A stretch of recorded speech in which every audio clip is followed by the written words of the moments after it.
বাংলা টেলিভিশনের জনপ্রিয় reality show দিদি নাম্বার ওয়ান।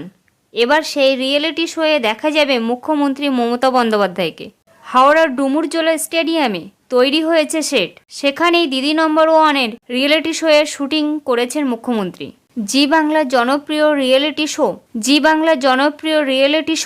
দিদি নাম্বার ওয়ানের সেটে এলেন রাজ্যের মুখ্যমন্ত্রী মমতা বন্দ্যোপাধ্যায়। মুখ্যমন্ত্রী নন, দিদি হিসাবে খেলবেন মমতা বন্দ্যোপাধ্যায়। মুখ্যমন্ত্রীর সঙ্গে প্রতিযোগী হিসাবে থাকবেন সৌরভ পত্নী ডোনা গঙ্গোপাধ্যায় এবং অরুন্ধতী হোম চৌধুরীর মতো তারকারা।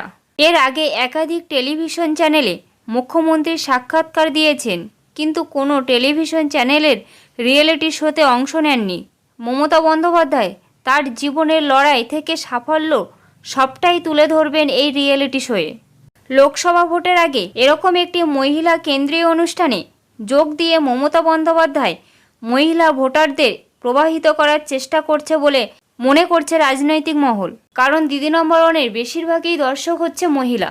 অন্যদিকে জি বাংলার তরফ থেকে ইতিমধ্যেই দিদি নাম্বার ওয়ানের প্রোমো প্রকাশ করা হয়েছে, যা এখন সোশ্যাল মিডিয়ায় ভাইরাল। সেখানে ডোনা, মমতা ও রচনা ব্যানার্জিকে একসাথেই মঞ্চে নাচতে দেখা যায়।